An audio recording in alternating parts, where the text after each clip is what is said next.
Hai, Assalamualaikum. Salam sejahtera. Saya DJ Chance daripada karaokekahwin.com. Hari ini kita akan berbicara sedikit berkenaan dengan speaker kabel. Okey. Jadi tuan-tuan, ini adalah speaker yang biasa kami gunakan. Speaker kesayangan juga lah, dan 15 inci. Dan apa yang menghubungkan speaker dengan mixer adalah speaker kabel. Jadi pada hari ini tuan-tuan dan puan, ini fresh baru lagi. Semalam kami beli. Okey. Ini adalah yang kami sering guna pakai dan memang sangat-sangat berbaloi lah untuk penggunaan yang lebih kepada majlis-majlis kahwinan seperti ini, sama ada di dalam dewan ataupun di luar rumah.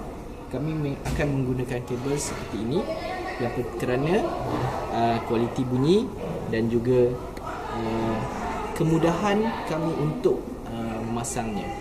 Okey. Jadi ini adalah speaker connector, dan apa yang kami guna pakai ini adalah kabel full copper. Okey, full copper. Dan ini kira-kira saiz dia dalam 50, 45 hingga 50 meter lah. Okey. Jadi dari segi kualiti sangat berbaloi, sangat audio yang disampaikan sangat berkualiti, tak banyak loss, dan apa yang penting ia mudah untuk kita pasang dan tarik lah.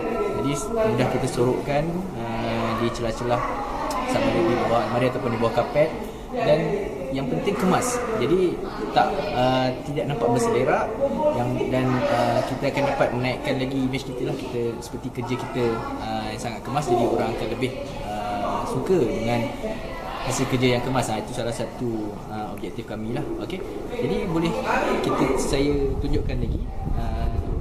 Ini adalah antara kabel-kabel yang ada dalam peralatan kami. Okey, di mana ini ialah kabel full copper tadi yang saya tunjukkan.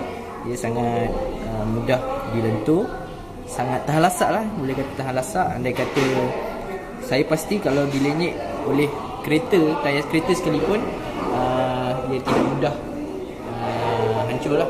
Okay. Dan ini adalah medium grade. Dia tembaga, kalau tak salah saya tembaga. Okay. Jadi dia tahan, tapi dia agak keras. Dan kita lihat di sini, ini sangat sukar dan tak portable lah. Jadi kami lebih suka kepada menggunakan kabel speaker begini kerana ianya mudah untuk dipasang dan dibawa. Jadi sekiranya majlis-majlis yang memerlukan kain bakar ini, kami akan menggunakan jugalah. Tapi pilihan kami adalah lebih kepada full copper ini. Dan ini adalah yang terbaik dari segi kualiti dan ketahanan. Ini adalah high grade copper. Jadi kami jarang juga menggunakannya kerana ia agak sukar dibawa. Walaupun boleh disarankan untuk aktiviti majlis-majlis yang besar lah, seperti konsert dan lain-lain lagi.